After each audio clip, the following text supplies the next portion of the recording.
Hey everyone, today's a fun one. We're talking about job interviews, both online and in person. Oh joy, it'll be fun. Okay, so after searching job sites, maybe signing up to a design agency, getting a lead from a friend, or searching agency websites, and then you send out your beautifully designed resume that has no typos. Now you've got an interview with a company that you've applied for. Congratulations. So, what do you do now? Well, the very first thing you do is you get the name and the title of the person you are interviewing with. You get their direct number, if possible, definitely their email address, the Zoom link or street address of however you're going to do the interview, and the time of your appointment. Put all of that into your calendar on your cell phone, and I would recommend also your computer, but also maybe just write it down on a piece of paper because you never know, you might lose your phone or run out of juice in the middle of something crucial while you're trying to get there or you're trying to find the Zoom link. Just write it down. The next step is research. Find out more detail about the kind of stuff that the company does, not just the skills they're looking for: digital, print, web, app development, animation, campaign development, photography, strategy, marketing. You can easily find this information on their website, but also just search the company and, the internet will come up with lots of information. It takes, 10 minutes to just trawl through what they do and get a kind of big picture about what kind of agency this is. People write about them in articles, for instance, in industry publications. They might get an award or something. So you can walk in and you'll know who some of their clients have been. You'll know that they've had a bunch of rewards, and you can kind of work it into the conversation. And that kind of pre-research is valued by the people you'll be talking to. It's like, oh, this interviewee knows a bit about us, is interested in us, and has taken the time to find out about us. And then also, your job will make more sense to you. It'll be like, okay, this is how I fit into this company. This is what this department will be doing for the overall company. And you would think that you have an art department, and you go to the art department. I worked for a newspaper that had 4 art departments.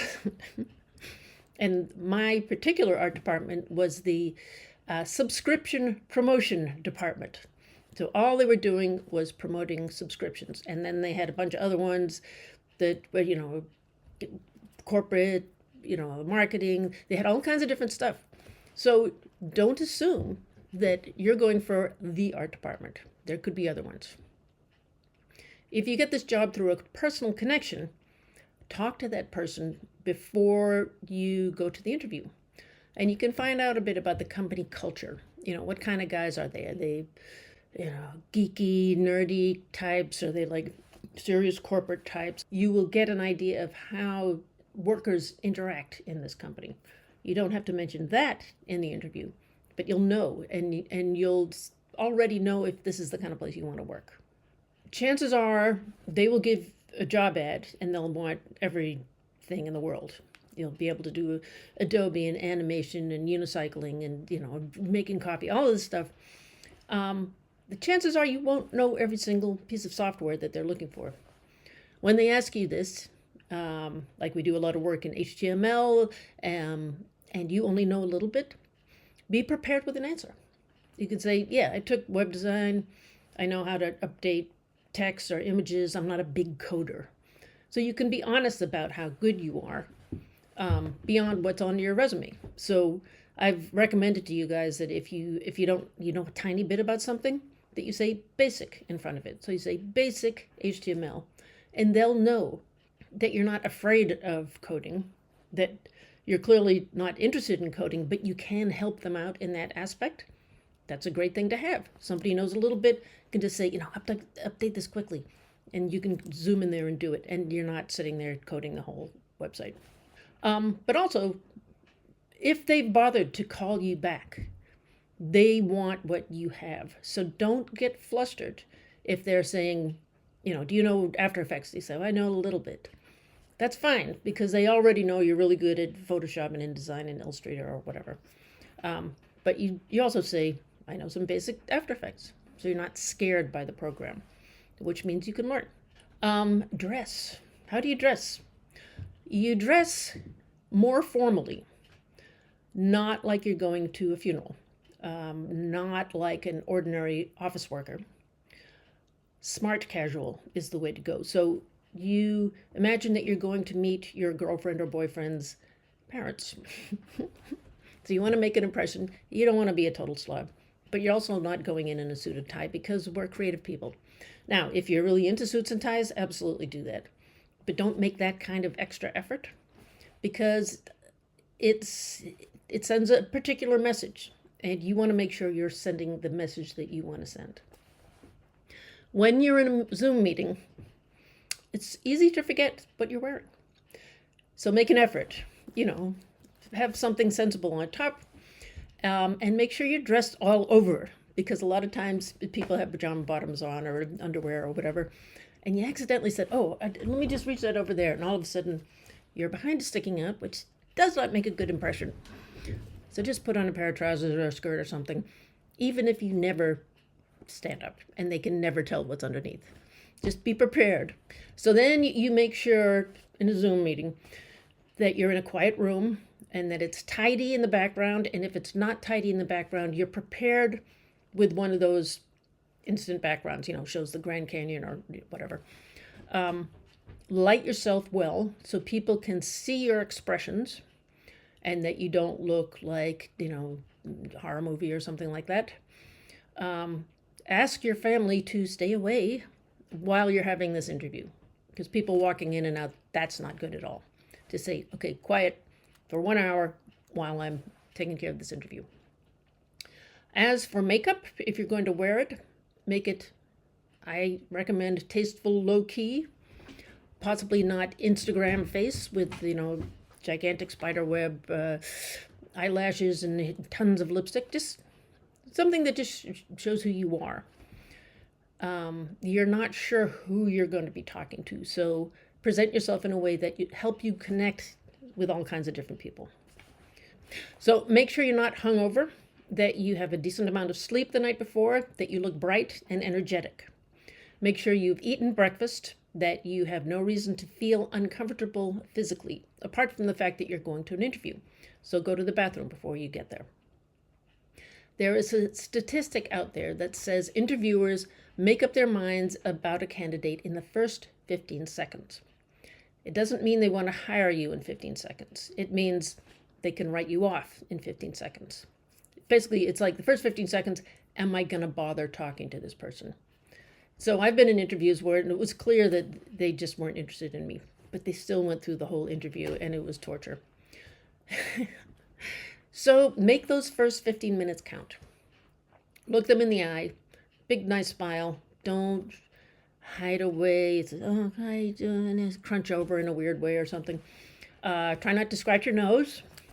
And I realize looking people in the eye is tricky on a video call.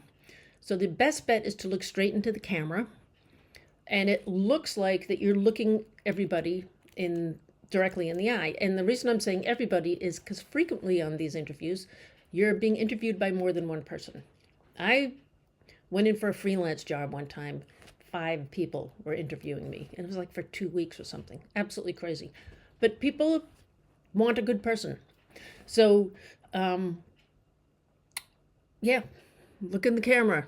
So you're looking at each of them as an individual. This is something you can practice in advance with a friend. Let them tell you if you're looking in the right place. Or if you look, just get them to critique your look. How do you look on the Zoom call?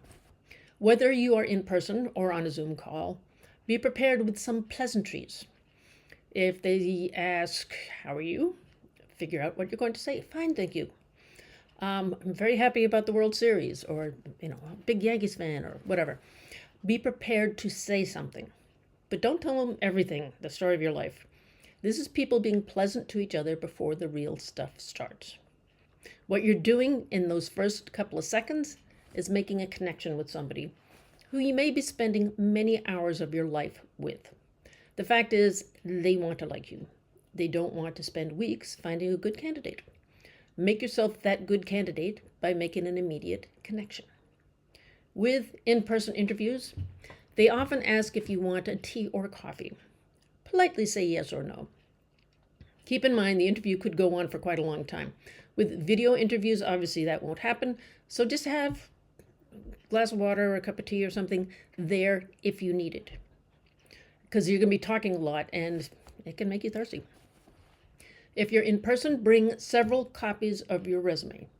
For Zoom, have a PDF of your resume available on your desktop. So if anyone does not have a copy of your resume, you can quickly just zoom it over to them. By the way, I recommend that you use a computer rather than a smartphone. Your interviewers will appear larger and the setting will be more realistic.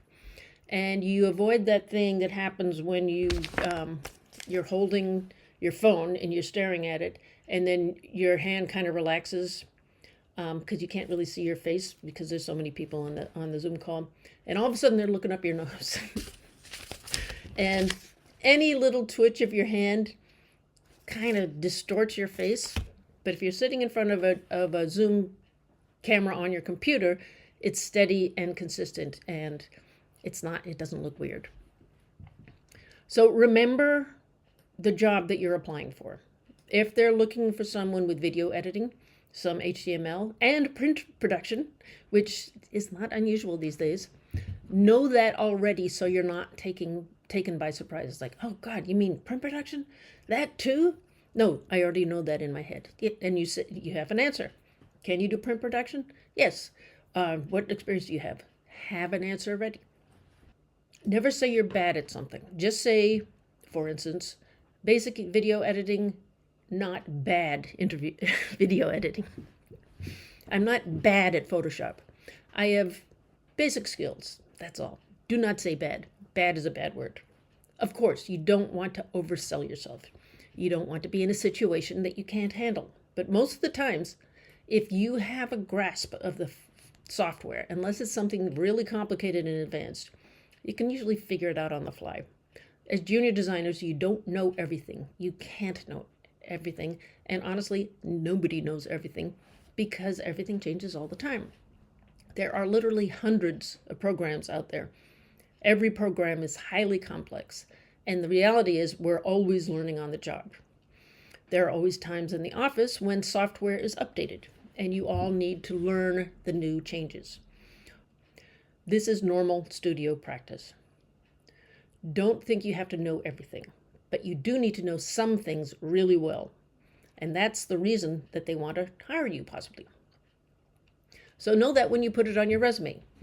You got the so-and-so prize, and know what it was for and why you got it and what was the prize. Was it money? Was it a holiday in Pennsylvania?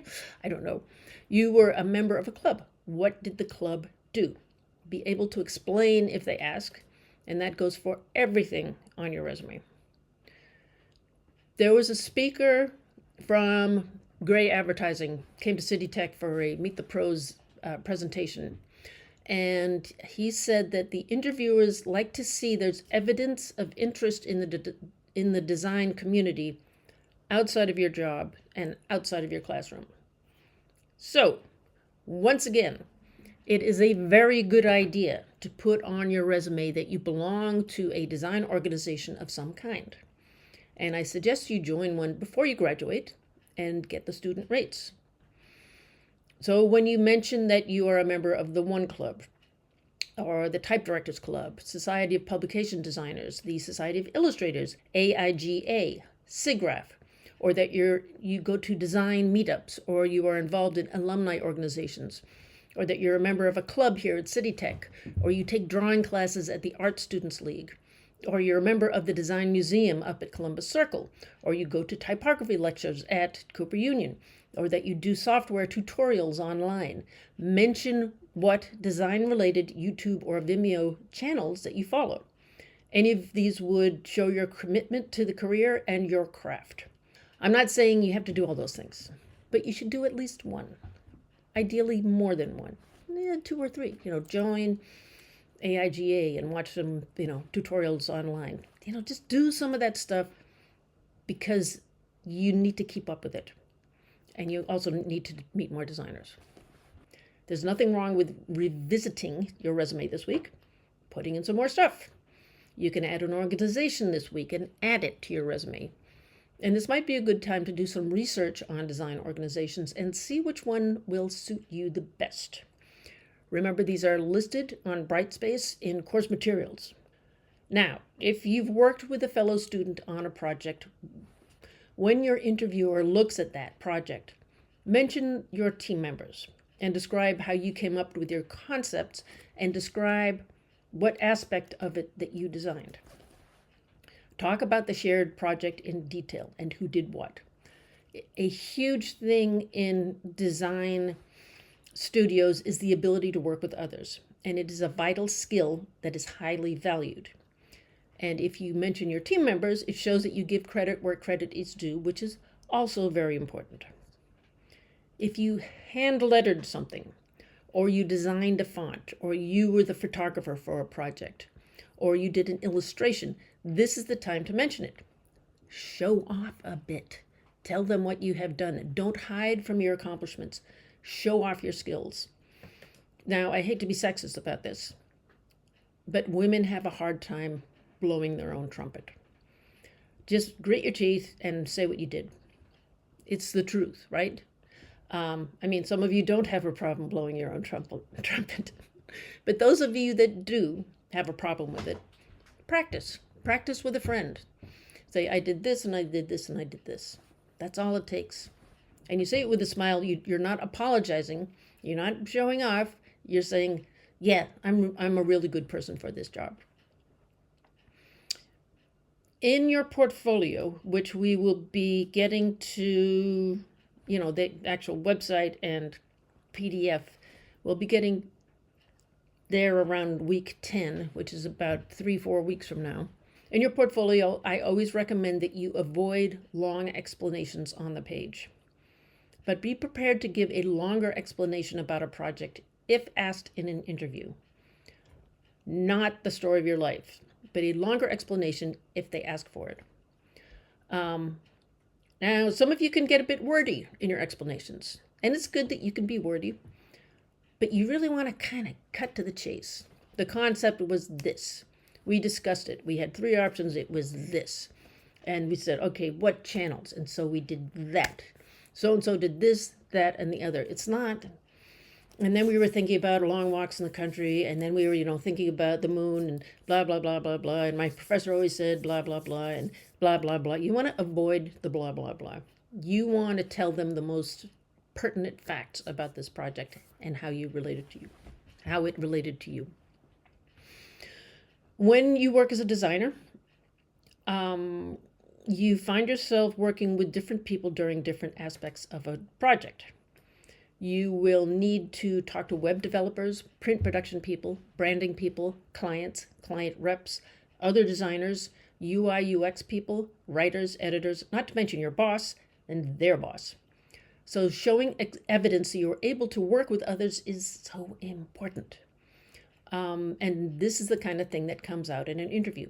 It's easier to talk about stuff than to put long explanations on your resume or your portfolio, because frequently they just never read that stuff, particularly in the portfolio, because they often want to make sure that the visual is doing the job. So if you see an advertisement in a subway, for instance, you don't see an explanation next to it. This is what this ad is all about. The ad needs to do the speaking. And I've mentioned this to a bunch of you in your presentations. And always you want to make it as short as possible. You want to focus on the most important stuff. You don't want to repeat over and over and over and over and over again. And then we thought about this, and then we thought about that, and then we thought about this, and then we thought about that. Already you're getting bored. You don't want these people to get bored. You want to come to your cool ideas as soon as possible. At some point in the interview, they will ask you, do you have any questions? What question do you have about our company? You want to have a couple of questions in your back pocket. When does the job start is always a good question. Something relevant to the research you have done on the company is always good. Like, I see you do a lot of work in the sports industry.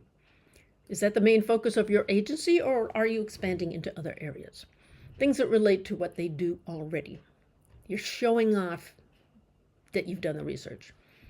So this is where we come to the fun part. I have divided you into groups, and if you have been watching our videos, you will already be in contact to proof each other's cover letters and resumes. If you haven't watched all of our videos, now is a good time to do it. They're all posted under assignments in Brightspace. Go to course materials on Brightspace, and you will buddy up with your group members and practice interview questions, either on Zoom or in person. In the group, you act as interviewers to one person at a time. So there's two of you asking questions to the third person. There's a bunch of questions. Do them all. Don't choose the ones you think are right, because some of those questions are out of left field and they actually appear on interviews. I did not make any of these up. When you've completed this, post in discussions who you met with and give a quick description of how it went. And if you have any problems or questions, and everyone should post. So every person in the group needs to report back. And all you're doing is saying, how did this go? Was this what I expected? Was this unexpected? Was there anything particularly difficult to answer? And honestly, if you think some of these questions are ridiculous, I've had them on interviews. Former students of mine have had them on interviews. And it's not that they actually want to care about the answer to those, but they want to see that you can think on your feet. And it's a good thing to practice. Remember, interview, then post on Brightspace. Please do this in the next 2 weeks. Get it over with early so you don't need to squeeze it in later. Once again, the interview questions are on Brightspace course materials. And this is actually pretty fun. Every semester people do this and they have fun doing it. Do it properly and have fun. And that's not something you're always going to hear from a professor. And finally, you need to post on Brightspace. Those of you who have not, introduce yourself on Brightspace, which was on, week 1. Do that now. It's a separate discussion. And there's also a section where you experiment with AI, and you got to put that up, and it's on a previous video. If you have not watched these videos, go and watch them right now. But yes, watch the videos, do the assignments, and I will see you on Sunday and Monday.